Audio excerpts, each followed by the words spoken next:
우리가 기도하면 반드시 하나님이 들어 응답해 주실 줄 믿습니다. 여러분 반갑습니다. 한 주간도 잘 지내셨습니까? 또 뭐 몇 주간 이렇게 보시는 분들도 계시고 아직도 우리 인터넷에서 이렇게 함께 동참해 주시는 우리 성도님들도 계십니다. 어쨌든 우리 오늘 예배 드릴 때에 또 종려주의를 통하여서 하나님의 은혜가 풍성하게 나뉘어지는 귀한 시간이 되시길 축원합니다. 오늘 본문 누가복음 23장의 전반부에 나오는 이야기, 오늘 특히 이 전반부 내용 가운데에서 세 가지의 인물에 관하여서 우리가 살펴보면서 특별히 이 인물들을 한번 주목해서 보기를 원합니다. 제일 먼저 우리 헤롯과 또 빌라도 그리고 그 주변에 모인 군중들, 이 세 그룹을 통해서 신앙은 어떤 것일까? 신앙은 어떤 것일까? 여러분, 오늘 우리가 종려주일로 혹은 고난주일로 이렇게 우리가 섬깁니다. 이 주일을 맞이해서 우리에게 주시는 십자가를 통해 신앙의 정답을 찾아보는 그런 시간이 되시길 바랍니다. 오늘 본문 1절, 2절 말씀해 보니까 무리가 다 일어나 예수를 빌라도에게 끌고 가서 고발하여 이르되, 이렇게 이야기하는 것을 보게 됩니다. 저는 여기서 끊임없이 유대인들이 같은 동족인 그 예수님을 이렇게 미워하고 로마 사람들에게 고발하고 이런 과정을 보면서 언뜻 우리가 같은 동족인데 왜 그랬을까? 왜 예수님을 그렇게 유대인들이 미워하고 있을까? 누가복음에는 그럴 만한 이 배경에 대해서 두 가지 이유가 있는 것을 보게 됩니다. 첫째는 이 유대 지도자들이 가지고 있는 율법이라는 게 있어요. 이게 하나님의 말씀이죠. 이 말씀보다 어느 날 하나님의 말씀이라고 다시 가지고 오는 새 계명이 있었어요. 새 하나님의 말씀이 소위 자기들이 가지고 있는 하나님의 말씀보다 더 강력하게 나타나는 것이 있었어요. 그래서 많은 사람들이 똑같은 하나님의 말씀을 듣고도 예수님의 말씀을 따라가는 거예요. 그러니까 불안함을 느끼고 시기와 그 다음에 질투, 이런 것을 느끼는 거예요. 두 번째, 현실적인 문제예요. 사실 지금까지 유대 지도자들은 하나님을 이용해서 기득권을 많이 누렸어요. 예컨대 경제적인 이익을 굉장히 많이 남기면서 살았다는 거예요.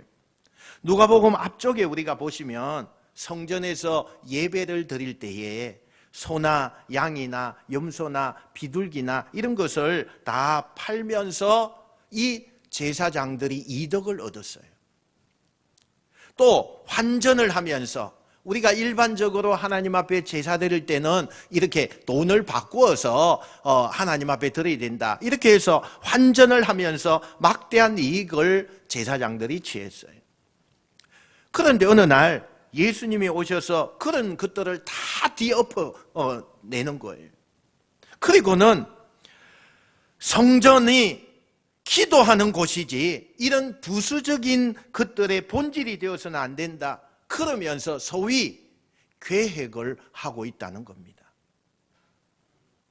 많은 사람들이 성전의 계획에 의해서 자기들이 누렸던 그 기득권, 자기들이 누렸던 그 이익에 침해를 당하니까 예수님을 공공의 적으로 몰아내기 생각하고 그것들을 빌미로 예수님을 죽이려고 하고 있는 겁니다. 이 당시 유대 지역은 로마의 식민지였습니다. 그런데 로마는 유다 땅을 통치하면서 어느 정도 유다 사람들 조금 더 숨통을 틔우기 위해서 자치권을 좀 허락한 것이 있어요.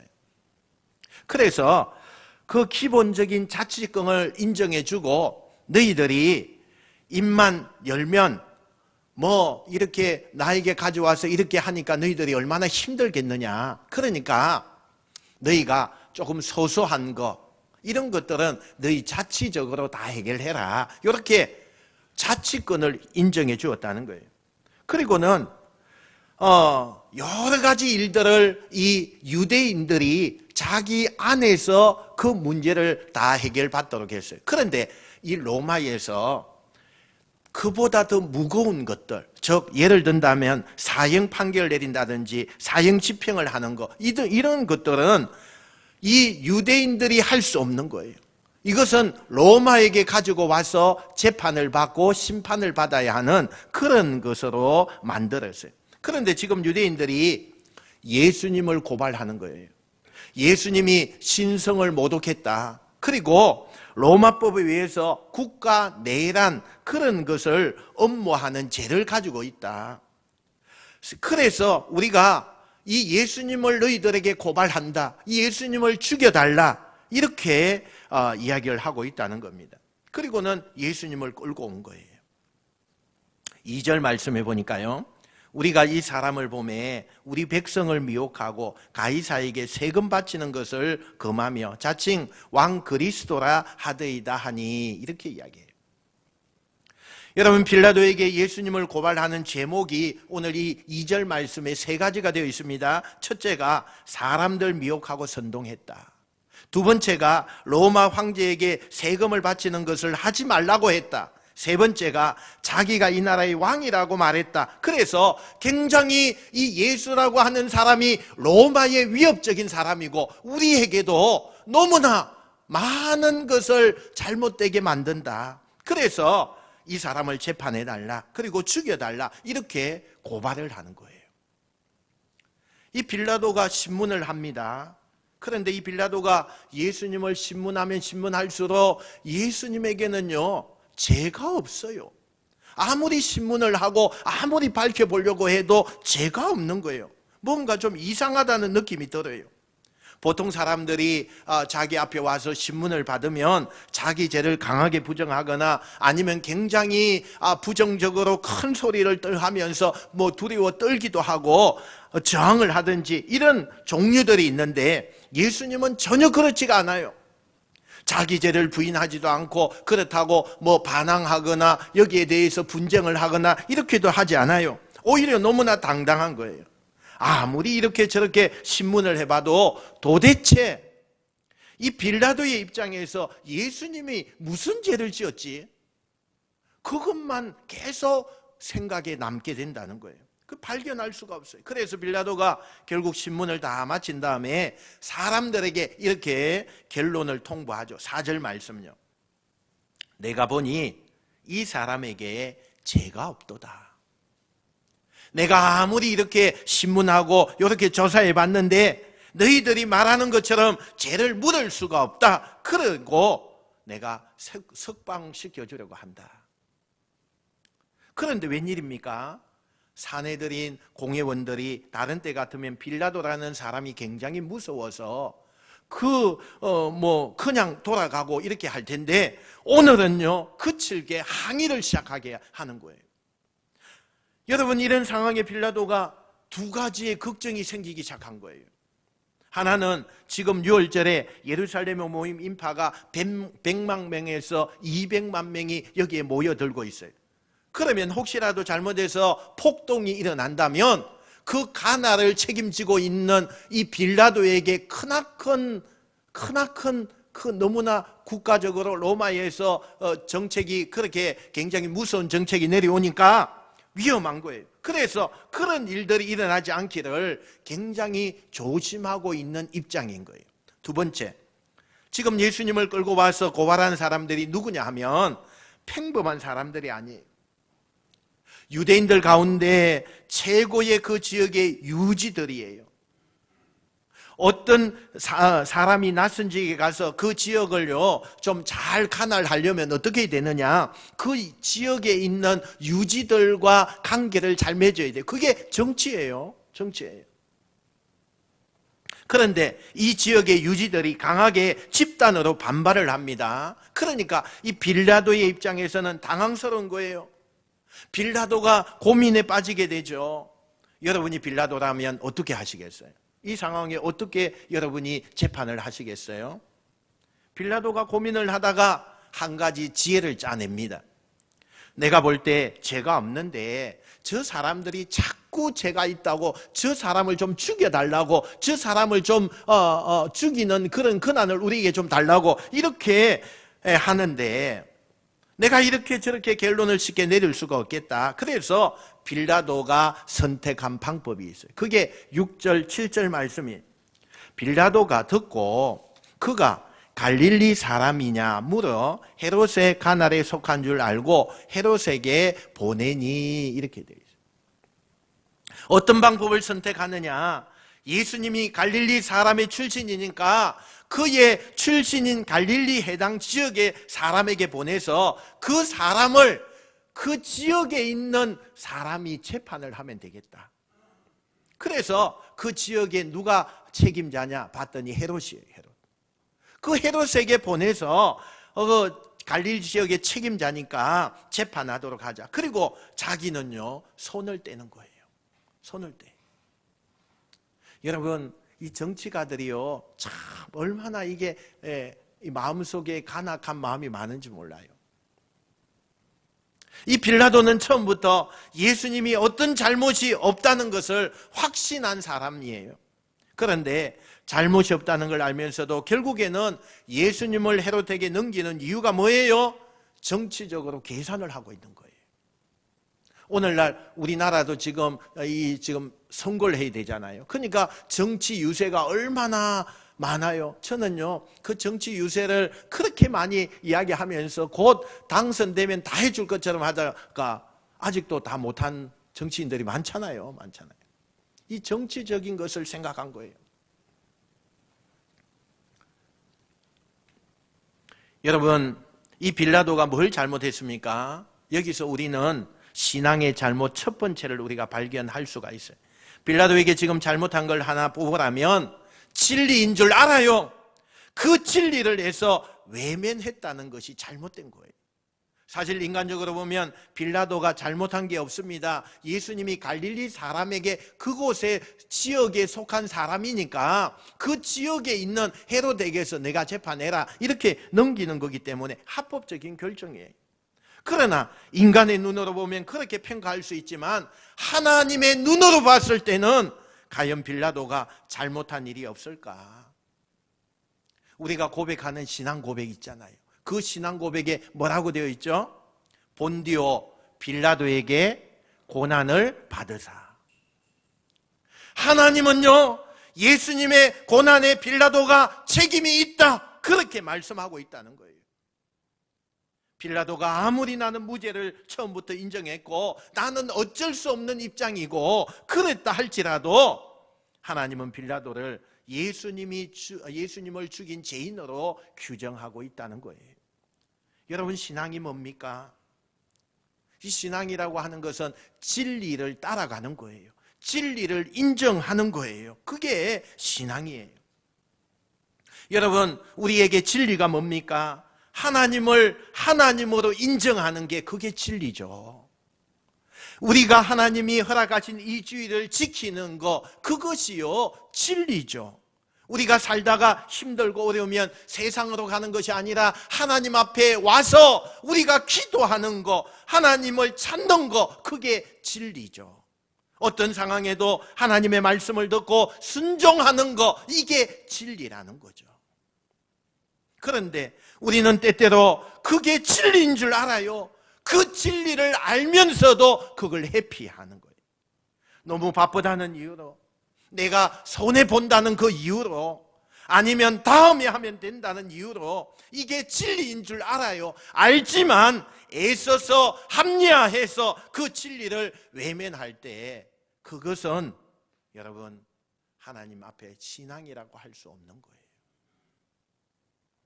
여러분, 진리 앞에서 어떤 것도 핑계댈 수가 없어요. 진리 앞에서는 그 어떤 것도 회피와 외면과 이런 것들이 합리화될 수가 없어요. 진리 앞에서 한 가지만 통하는 건데 그 진리를 인정하고 그 진리를 따르는 것, 그럴 때 하나님은 세상에서 우리가 인정받는 최후의 성자가 되게 한다는 사실입니다. 그 진리를 내서 합리화하고 내 생각은 이것을 외면하면서 바른 길로 내가 걷고 있다 이렇게 생각하면 그것은 오산이에요. 우리는 지금 신앙의 길, 믿음의 길을 간다고 하지만 여러분 정답의 길을 가는 것이 아니라는 사실을 이 빌라도를 통해서 우리에게 교훈하고 있다는 사실입니다. 여러분 예수님은 진리입니다. 십자가는 진리예요. 하나님의 말씀이 진리입니다. 그렇다면 어떤 이유에서라도 그 진리의 길을 벗어나지 않는, 그 진리를 회피하지 않는 저와 여러분 되시기를 주의 이름으로 축원합니다. 이렇게 해서 빌라도에게요 재판을 받아야 될 그 예수님께서 헤롯에게 넘김을 받게 되어요. 이 헤롯은 원래 갈릴리를 다스리는 사람인데 지금 유월절 행사 때문에 지금 때마침 예루살렘에 와 있었어요. 헤롯의 입장에서는 자기가 의도한 게 아니에요. 자기가 날마다 이것을 행하려고 고민한 적이 없어요. 그런데 날벼락이 맞은 거예요. 아니 빌라도가 자기가 곤란하니까 정치적으로 자기한테 떠맡겼다는 것을 충분히 알 수가 있어요. 헤롯이 어쨌든 간에 갈릴리 출신이라고 하는 이 예수님을 받아들고 고민하기 시작합니다. 이 예수를 내가 어떻게 할까? 내가 어떻게 할까? 그리고 잠시 고민을 하다가 그는 의외로요 쉽게 다시 결정을 해요. 그래, 내가 골치 아픈 일에 휘말리지 말자. 아니 빌라도가 골치 아프니까 나한테 넘긴 거 뻔한데 내가 왜 이 일에 내가 휘말려야 되느냐? 그리고는 다시 이 문제를 여기는 예루살렘이니까 빌라도가 처리하는 게 맞다 생각하고 빌라도에게 다시 넘기자 이렇게 결심을 합니다. 그러면 그렇게 결심했으면 곧바로 예수님을 빌라도에게 보내야 되잖아요. 그런데 성경에 보면 헤롯이 그렇게 결정을 한 다음에도 예수님을 곧바로 보내지 않아요. 빌라도에게 보내지 않고 상당한 시간을 지체하는 것을 보게 돼요. 왜 헤롯이 예수님을 곧바로 그렇게 결정을 했으면 보내야 되는데 보내지 않았을까? 이유가 있어요. 8절 한번 볼게요. 8절. 이는 그의 소문을 들었으므로 보고자 한 지 오래였고 또한 무엇이나 이적 행하심을 볼까 바랐던 연고래라 이렇게 이야기해요. 예수님이 그 당시에 요즘으로 말하면요 슈퍼스타예요. 연예의 인기인 가운데서 최고의 인기를 가지고 있는 그런 화제의 인물이었어요. 그런데 그 예수님에 대한 소문을요 헤롯도 듣고 있었어요. 그래서 이 예수님이 빌라도에게 가기 전에 자기 앞에서 정말로 그런 능력이 있다면 자기에게 재미도 주고 즐거움을 줄 수 있겠다 생각을 하고 나도 한번 이 예수에게 한번 해보라고 해야 되겠다 이렇게 생각을 하게 된 거예요. 그리고 제안을 해요. 야, 너 그렇게 능력이 많다며. 가는 곳마다 사람들이 그렇게 환호하고 그렇게 기적을 베풀고 막 그렇게 한다며. 나에게 잘 보여. 그러면 내가 너 살려줄 수 있어. 그러니까 여기서 한번 해봐. 이렇게 제안을 해요. 그런데 예수님이 이 헤롯의 제안을 어떻게 반응합니까? 개가 짖냐 하는 반응. 개가 짖냐 하는 반응. 9절입니다. 여러 말로 물으나 아무 말도 대답하지 아니하시니. 헤롯이 기대를 가지고 야 한번 해봐. 모든 거 뭐든지 한번 보여줘봐. 이렇게 재촉하고 유혹을 했는데 예수님은요 전혀 반응이 없어요. 이렇다 하는 말도 없고 저렇다 하는 말도 없고 전혀 반응이 없는 거예요. 그러니까 이 헤롯이 생각했을 때 내가 이렇게 높은 사람이고 내가 이 사람을 좌지우지할 수 있는 사람인데 나를 무시하는 것 같은 거예요. 그러니까 화가 났어요. 그래서 자꾸 업신여김이 당하다 보니까 이제는 그 분노를 헤롯이 참지 못하고 예수님에 대해서 욕을 하고 조롱하고 비난을 하기 시작해요. 그리고 안 되니까 자기 분에 못 이겨서 어떻게 해요? 빌라도에게 보낼 때에 조롱의 의미로 아주 좋은 옷을 입혀서 그렇게 빌라도에게 보내었어요. 헤롯이라고 하는 이 인물은 예수님의 순환 기사에서 딱 여기만 나와요. 여러분 한번 질문합니다. 헤롯이라는 사람이 잘못한 게 뭡니까? 여러분 헤롯이 무엇을 잘못했어요? 종교 지도자들처럼 예수님을 체포하고 고발하는 데 동참한 사람이었습니까? 아니에요, 여러분. 마지막 빌라도처럼 예수님을 사형 언도를 행한 그런 사람입니까? 아니에요, 여러분. 이 예수님이 사실 예수님이 십자가에 죽는데 직접적으로 관여한 것이 아무것도 없어요. 그래서 마태복음, 마가복음, 요한복음 이 모든 사복음서 중에 세 복음서는 아예 이 헤롯에 대해서 이야기를 하지 않고 있어요. 그런데 오직 누가복음에만 이 장면이 나와요. 왜 굳이 누가가 왜 굳이 이 헤롯의 예수님의 순환 가운데 이 헤롯을 이렇게 내놓았을까?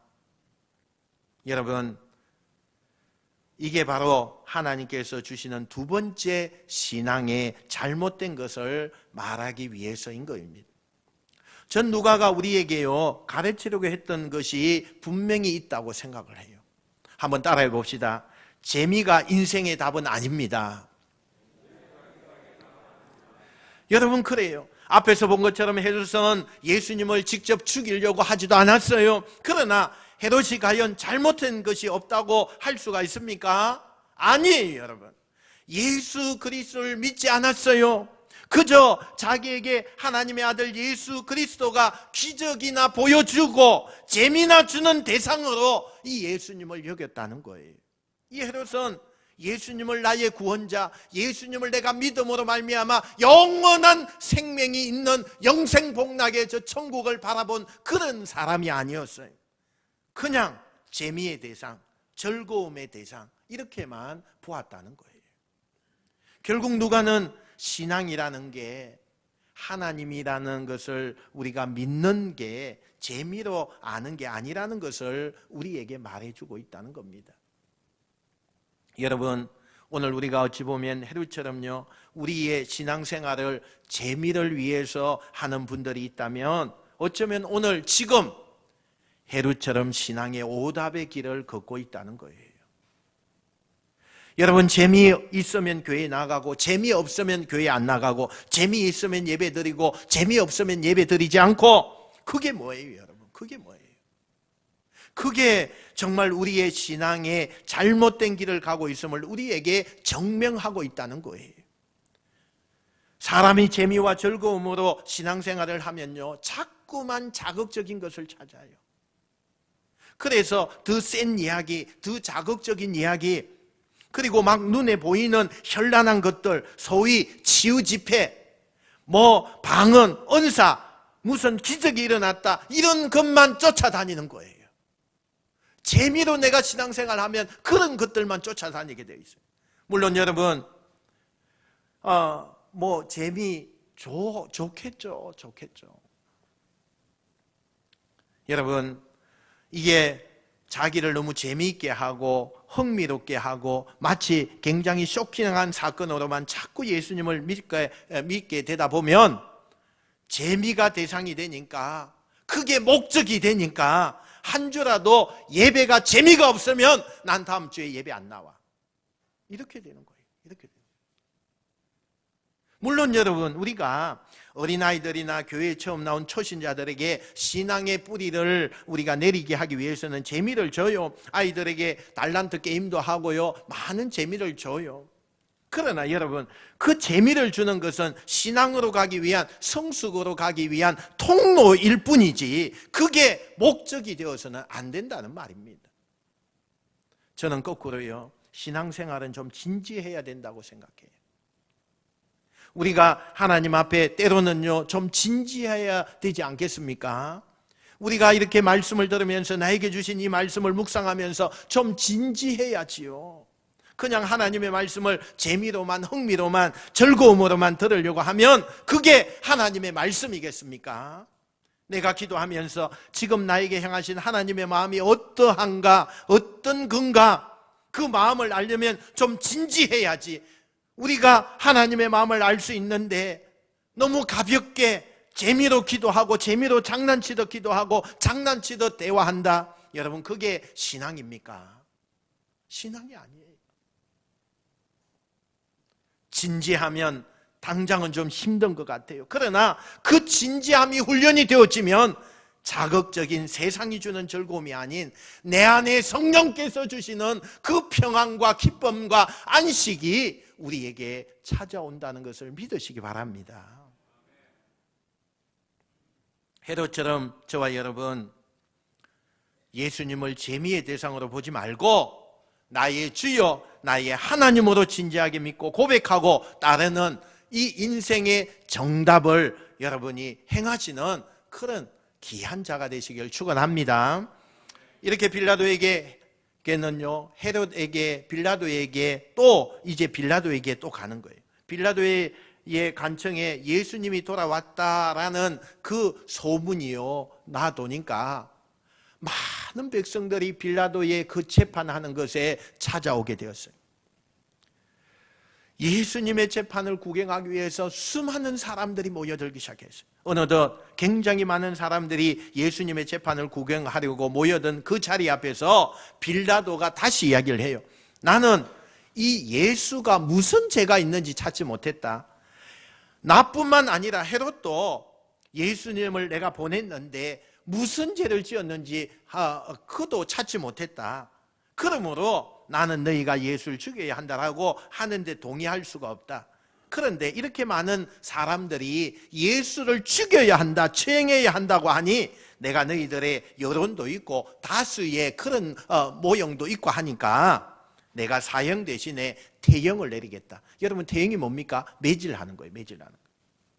채찍으로 매질해서 너희들이 요구하는 것을 내가 다 들어줄 테니까 소위 이 빌라도가요 협상을 하는 거예요. 협상을. 한쪽에서는요 사형을 시키라고 하는데 자기가 봤을 때는 도무지 사형을 시킬 만한 제목이 없어요. 어떤 죄가 있어야 사형을 시키죠. 그래서 중간 입장에서 태형을 명하겠다 이렇게 얘기를 하죠. 그때 수많은 군중들이 안 된다고 아우성을 치는 거예요. 여러분 이 군중이라고 하는 말은 라이홀드 니버라고 하는 사람이요 이 군중에 대해서 이렇게 이야기했어요. 개인보다는 군중이 훨씬 더 비도덕적이다. 왜냐?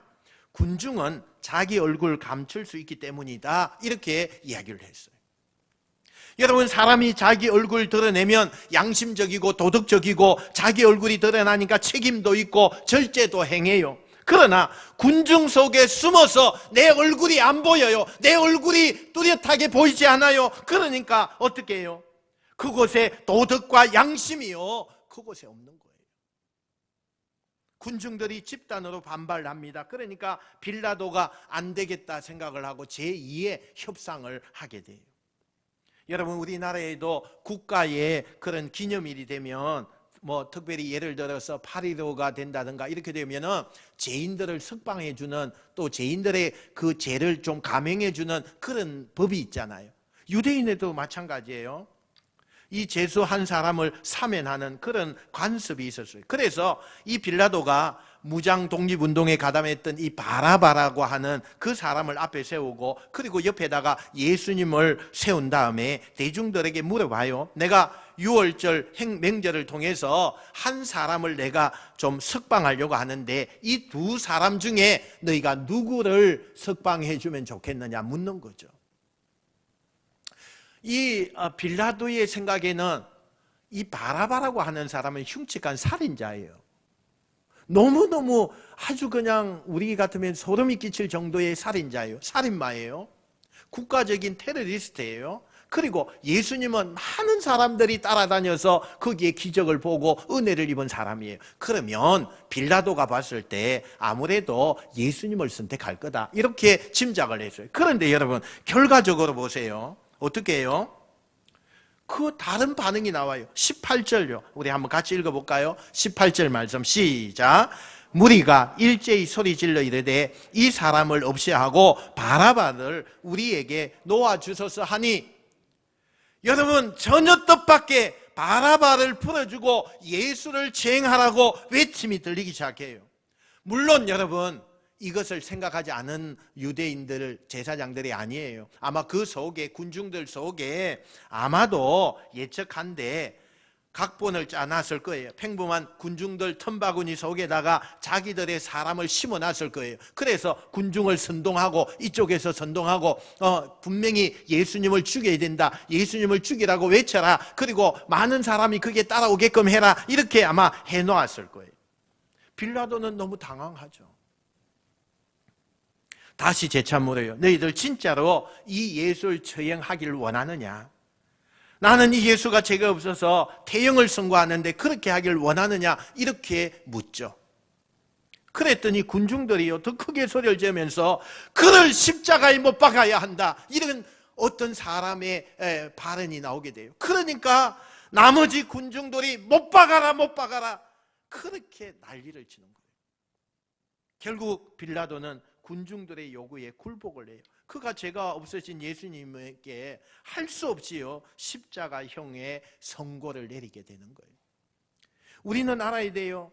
소리가 원리와 진리를 압도할 때 우리는요 망가지게 돼요. 망가지게 돼요. 다수의 소리라고 해서 그 소리가 가치와 진리와 원리를 압도하면 다시는요 어디든지 그곳에는 망가지는 거예요. 빌라도는 지금 아닌 줄 알면서도 다수의 소리 때문에, 더 큰 소리가 나는 것 때문에 진리를 외면하고 예수님께 사형 언도를 내리게 돼요. 여기서 저는 이 군중들이 누구인가, 이것을 좀 주목하고 싶어요. 여러분, 이들이 누구입니까? 바로 며칠 전만 해도 호산나 호산나 외치면서 예수님을 연호했던 사람들이 바로 이 군중들이었어요. 어제만 해도 성전에서 나와서 예수님의 말씀을 듣고 그들이 지지하던 사람들이었어요. 그런데 하루아침에 진짜 자고 나니까 돌변해서 예수님을 대적하는 무리로 변해버린 거예요. 왜 그렇게 됩니까? 물론 군중들이 선동가들에 의해서 따라가는 게 군중의 심리기는 하지만 그들의 마음속에 이미 힘의 논리가, 다수의 그 논리가 예수님을 버렸다고 생각하는 거예요. 그래서 그들은 침묵하거나 방관하거나 아니면 다수가 예수님을 연호했던 사람들이 예수님 앞에서 변절자가 되었다는 거예요. 여러분, 바로 이 대목에서 우리는 신앙의 세 번째 잘못을 우리가 생각해 볼 수가 있어요. 따라합시다. 철새가 아닌 텃새 신앙인이 됩시다. 여러분, 철새처럼 오늘 여기 내일은 저기 이렇게 왔다 갔다, 그렇게 여러분 여기에 붙었다가 저기에 붙었다가 기분에 따라서 예배에 나왔다가 안 나왔다가 하는 것은 잘못된 신앙이라는 겁니다. 하나님이 기뻐하시는 신앙의 정답은 텃새입니다. 무슨 일이 있어도 어떤 상황이 되든지 간에 내가 있어야 될 자리, 내가 지켜야 할 자리, 요동하지 않는 사람, 언제나 예수님을 믿고 순종하는 사람, 이게 신앙의 정답이라는 거예요.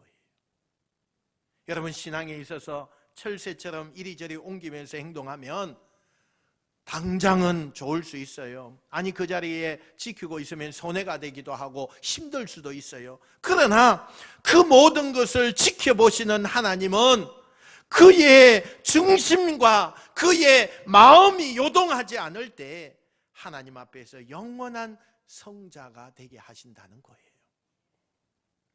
군중은 철새처럼 왔다 갔다 합니다. 호산나 호산나, 그리고 예수님을 연호하다가 그를 십자가에 못 박아 죽여라 한다면 철새처럼 움직이는 그런 신앙인이 아니라 요동하지 않고 언제나 하나님 앞에 충성되고 한 길만을 가는 그런 신앙인이 바로 여러분이 되시기를 주님의 이름으로 축원합니다. 사랑하는 성도 여러분, 말씀을 정리합니다. 하나님께서 인정하시는 정답은요, 어떤 겁니까? 진리로 가야 돼요. 진리로 가야 돼요. 진리를 알면서, 옳은 길을 알면서 회피하는 것, 그건 아니에요. 두 번째, 신앙은 진지해야 돼요. 너무 재미 위주로 신앙을 가지려고 하면 안 된다는 거예요. 여러분쯤 되고 우리 교회의 역사 정도 되면 우리가요 좀 진지해야 돼요. 세 번째, 철새처럼 조금 힘들다고, 조금 어렵다고, 조금 내가 사람들에게 이런저런 소리를 듣는다고 요동하는 사람들, 하나님은 그걸 원하지 않는 거예요. 이게 내게 준 십자가라 생각하고 요동함 없이 신앙을 가질 때 하나님께서 여러분이 정답을 찾아가는 인생 속에 하나님의 복이, 하나님의 은혜가 넘쳐날 줄로 믿습니다. 오늘 말씀을 기억하면서 우리는 신앙의 정답이 여기 있음을 깨닫고 다시 한번 우리가 가야 할 길을 확인하고 걸어갈 수 있는 신앙의 승리자가 바로 저와 여러분이 되시기를 주님의 이름으로 축원드립니다. 예수님의 십자가 고난과 부활에 동참합시다.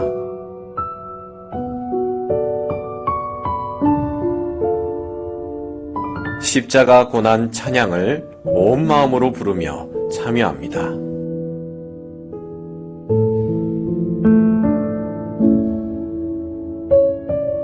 매일 시간을 정해 예수 그리스도의 고난과 십자가를 묵상하며 참여합니다.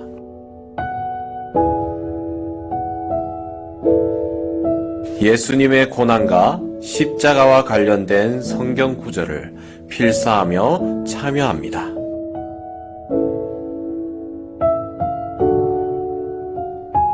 매일 한 끼 금식하고 기도하며 주님의 고난에 참여합니다.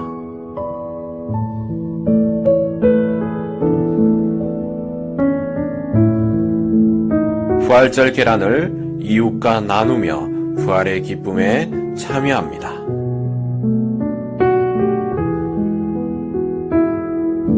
삶의 현장에서 예수님의 십자가 고난과 부활을 묵상하는 한 주 되십시오.